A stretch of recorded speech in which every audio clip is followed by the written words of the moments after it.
Al hacer lectura y meditación de estos textos que nos presenta la liturgia de la palabra de Dios hoy, una primera impresión que uno podría llevarse es que la primera lectura está como en contradicción con el Evangelio.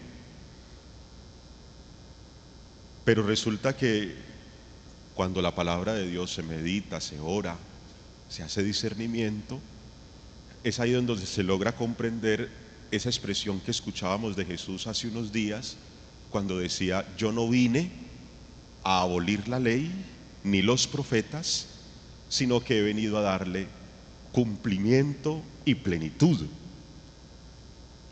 Lo que muchas veces uno lee o escucha en el Antiguo Testamento y que es como escandaloso, queda siempre iluminado y aclarado precisamente con Jesús en el Evangelio.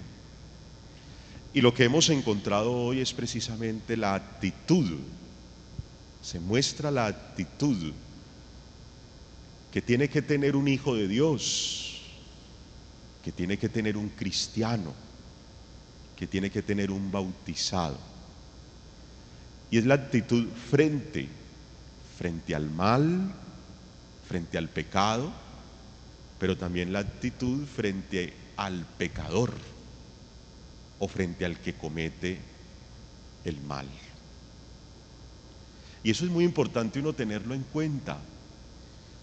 Y yo creo que es una gran iluminación también para el momento crucial en que nos encontramos, el momento difícil en que nos encontramos, que para nadie es un secreto, se llama polarización. Y donde hay polarización, pues siempre tiene que haber dos bandos.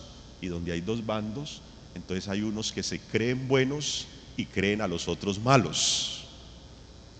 Y como hay unos que nos creemos buenos y creemos a los otros malos, entonces se forma enemistad, porque veo al otro como un enemigo.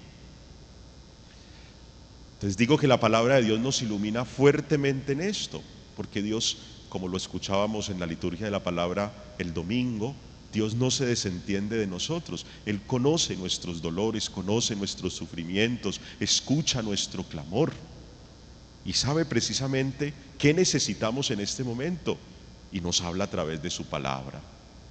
Y la invitación del Señor es a que seamos perfectos,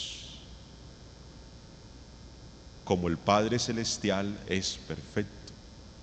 Es decir, la invitación es nuestro actuar, nuestro comportamiento frente a el pecado y frente al pecador tiene que ser tal cual como es el comportamiento de Dios. Entonces ahí entendemos la historia narrada en la primera lectura, porque Dios rechaza y juzga el mal comportamiento del rey y manda al profeta para que le haga caer en cuenta, tomar conciencia al rey del mal comportamiento, del pecado cometido. Pero resulta que el rey, fruto de precisamente la voz del profeta, toma conciencia y se arrepiente. Y el fruto del arrepentimiento, pues es el perdón de Dios. A pesar de que ha cometido un mal, a pesar de que ha cometido un pecado, su arrepentimiento sincero de corazón, arrepentimiento que solo conoce Dios, no nosotros, solo Dios, que conoce los corazones, conoce al arrepentido. A ese Dios le perdona, a ese Dios le ama, a ese Dios le da otra oportunidad. Pero ojo, porque Dios en primer lugar rechaza el mal actuar, rechaza el pecado cometido, pero está siempre abierto y dispuesto para acoger un corazón arrepentido. un corazón que cae en cuenta del mal cometido y se dispone y le da apertura a ese amor y a esa misericordia de Dios, a esa oportunidad de Dios para llevar a cabo una transformación en su vida, y que a través de su vida pues esa transformación también sea instrumento de amor y de misericordia para los demás. Pues hermanos y hermanas, qué importante que nosotros, hijos de Dios, bautizados, cristianos, adoptemos esto en nuestra vida para aceptar esa invitación de Jesús en el Evangelio: sean perfectos como su Padre del cielo es perfecto. Es decir, no podemos ser cómplices del mal, no podemos ser cómplices del pecado, no podemos ser alcahuetas de la maldad y del daño en el mundo, no. Pero necesitamos ser instrumentos de Dios, como el profeta, para hacer caer en cuenta, para llamar a la toma de conciencia del mal que se comete, del pecado que se comete, del daño que se hace. Tenemos que ser instrumentos del amor y la misericordia de Dios para que muchos caigan en cuenta que hay una nueva oportunidad de parte de Dios y que hay un llamado a una transformación de la vida. Y eso tiene que ser fruto precisamente de nuestra primera experiencia.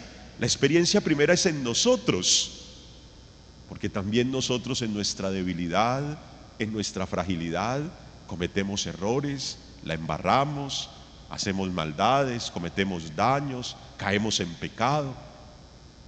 Pero somos testigos de que cuando nos arrepentimos con sinceridad de corazón, siempre el Señor está disponible para amarnos, para perdonarnos, para darnos una nueva oportunidad.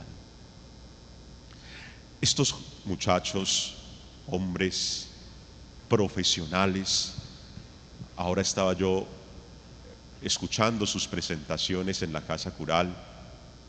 Ahí donde los ve ya no se cocinan con una agüita hervida nomás, tan adulticos, 38, 40, 45 años.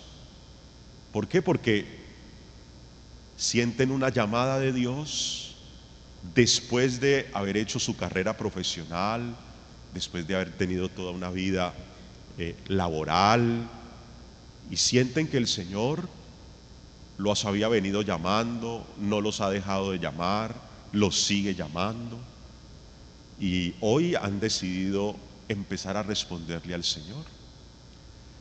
Yo tuve esa misma experiencia en mi vida vocacional, y normalmente, voy a hablar por mí, pero sé que les pasa a ellos también. Lo que pasa es que uno no dice eso por vergüenza. Normalmente uno, cuando pasa esto de que siendo adulto el Señor sigue insistiendo la llamada al ministerio sacerdotal, uno siempre dice: ay, pero es que yo fui terrible. Ah, pero es que ¿qué van a decir los que me conocieron cuando yo? Pero es que, claro, pues porque somos débiles, somos frágiles. Pero miren cómo el Señor, a pesar de, es insistente y sigue llamando, y sigue invitando, y sigue consagrando, y sigue enviando. Y esa es la vocación. Lo importante es que cuando el Señor llama y uno empieza a responderle al Señor, uno empiece a sincerarse con el Señor. Y la sinceridad del corazón la conoce solo Dios.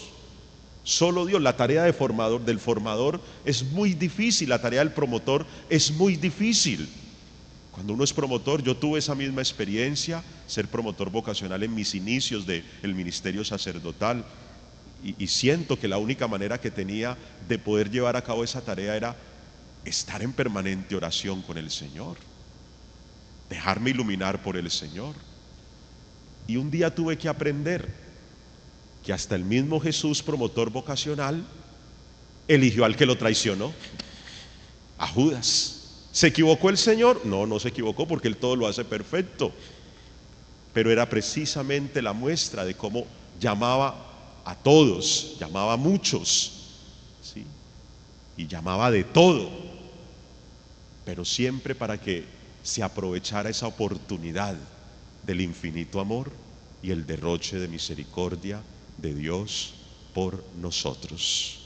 Hermanos y hermanas, la perfección cristiana consiste en tener un corazón semejante al de Dios, firme ante el pecado, pero siempre abierto a la misericordia y a la conversión del pecador.